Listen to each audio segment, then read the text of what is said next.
Hey, special educators, I'm Jennifer from Positively Learning. Welcome to the Special Educators Resource Room. If you're like me, you're always looking for ways to save time and streamline your work. That's why this podcast was created, to give you the systems and solutions you need to get your time back. Tune in for tips, tricks, and tools that will help you manage your workload and make the most of your time. Whether you're brand new or experienced, all are welcome in the Special Educators Resource Room. Hey, special educators, this is Jennifer from Positively Learning. Welcome to the very first episode of Special Educators Resource Room. I'm so glad you're joining me here. All right off the bat, I'm going to share I'm so nervous, and it felt really tough to pick a topic for the very first episode. Now, I have topics for days. You can definitely expect future podcast episodes all about data collection and IEPs and paraprofessionals and so much more. But the first episode, that feels like a lot of pressure. So I chose a topic that I haven't really heard discussed before. And I am going to be sharing some of my own personal background. And I thought maybe I should wait till we get to know each other a bit better. How about 3-4 months? And then I thought, nope, I'm going to dive right in because this podcast is all about real talk. So let's do this. The topic is how we feel as special educators sitting at the IEP meeting table. I never hear anyone talk about this. And in my own experience, spoiler alert, I started off feeling so nervous. Downright petrified. Did you ever feel like that? How do you feel sitting at the table? All right, before I travel back in time and share all of the details, I will share a little bit more about myself. I am mildly obsessed with the IEP process and special education law. I love to learn about it, talk about it, read about it. I'm even a master IEP coach. And I'm sharing all of this now because as you listen to my timeline of my journey, I want to give you hope. So if you ever started off the way I felt, really nervous, please know it got so much better. And I have 2 quick action steps to share today. They are action steps that will be so fast. They're not going to require you to change everything you're doing. Instead, you can think of them as little add-ons to what you already have in place. So maybe you're listening to this as a brand new special educator, or maybe you've sat through hundreds of meetings, but you're at a new school or district, or you just know things can improve. I think these action steps will be helpful to everyone. All right, are you ready to go back in time? Year 1. I already shared I was nervous, and I would say nervous is the understatement of all understatements. I pretty much was a bundle of nerves, borderline panicked. I sat at the meeting, and for some reason, I had so many meetings my first year. Well, I take that back. I had so many meetings every year. And out of all of those meetings, I'm pretty sure I only spoke up maybe 5 words at each meeting. And it felt very frustrating to me.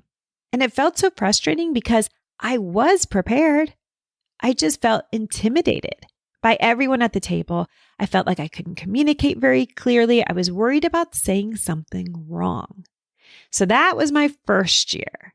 Now, it would be great to tell you that my second year was so much better, but that wouldn't be the truth. Year 2, I was able to speak up a little bit more. I was still very nervous, sweating it out, but I was able to share more. And the reason was because I was writing these notes in my notes. My notes had notes. And I'm not talking cliff notes or talking points. I was writing down in my notes, word for word, what I wanted to say and when I wanted to say it. You could almost think of them as scripts. And so at the meeting, I was speaking up more, but it was because I was reading these scripts. Not ideal, but a little bit better than year 1. So I'm going to stop right here and give the first action step. Years 1 and 2 were pretty painful to me, but there's one thing I was doing that really helped. As I was sitting in these meetings, feeling really intimidated, I became the master observer. I was observing everybody else at the table and listening carefully to what they were saying and how they were saying it. The school psychologist, I listened to how they were sharing assessment results. The SLP, when she proposed goals. And I even took this observation outside of the IEP meetings. I began observing speakers at PD and other meetings we attended, and I became a word or phrase collector, writing down things I heard that I liked, that I thought had a really great impact, and I would either use the exact same phrases or make them my own. I would try them out at meetings and see what stuck. It's perfectly fine to do that. You don't need to reinvent the wheel. All right, so now thinking about years 3 and 4, I started to feel much more comfortable. I was getting little glimmers of success by trying out some of these phrases. If they didn't work, I tossed them. If they did work, I added them to my toolkit. It is okay to repeat yourself over and over and over again if it's working. The only people who are going to know you're repeating yourself are the people who are in every meeting with you, maybe admin or IEP chair, and they're doing it too. All right, so now years 5 and beyond, I actually really looked forward to meetings. I was starting to be able to anticipate questions and formulating responses on the spot. And it just became a much more comfortable situation as I became more confident. So that's my years 1 through 5. And I will tell you, it doesn't mean you are going to take 5 years to feel comfortable. I was a bit of a slow learner. No, you can do these things right away. All right, so preparation is definitely going to be our best friend. But before I share action step number 2, I want to stop and say, if you have ever felt the way I felt my first few years, that nervous, please know it's okay. It's perfectly normal to feel that nervous. You may be feeling overwhelmed in general with all of the aspects of our roles. Or maybe it's the idea that this is a legal document we're speaking to that's 20 pages or more. That makes me nervous just thinking about it now.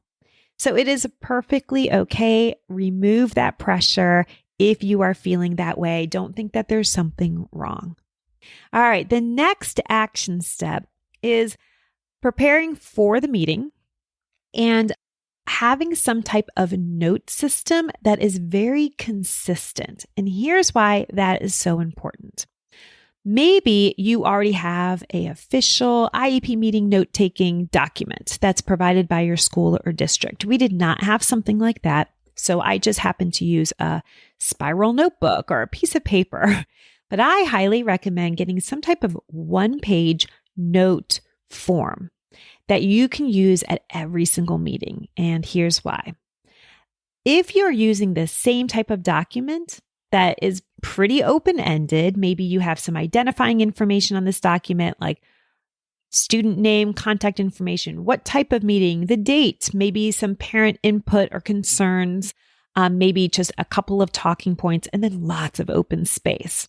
If you have a document that's very open-ended like that, a benefit from using that at every single meeting is you're going to start to know where things are on that page. Maybe you always put proposed goal suggestions in the bottom left, or you always put some of those scripts and phrases and words to help you on the top right. Whatever this form looks like, if it has that consistency, that can go a long way to helping you feel more relaxed when you're sitting at the IEP meeting table. You're not going to be fumbling through papers. You're not going to be wondering if this is on the front side of page 19 or the back side of page 21. You don't have to worry about that. That's one step in already making you feel a little bit more comfortable and collected. You know where your things are. So I highly recommend getting some type of document. You can probably find one online. I have one at Positively Learning. It's just a simple one page.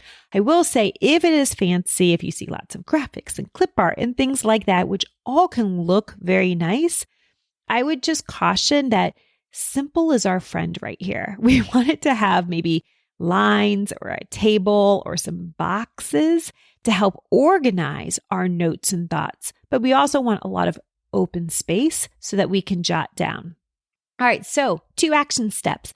Become that phrase collector, jot down some of those things that work for you, and do not worry if you become a broken record repeating yourself. That's okay. If it works, why would you change it? And number 2, get some consistency in those meetings, in your meeting preparation by using the same type of page. If you find a page, print it off or use it digitally.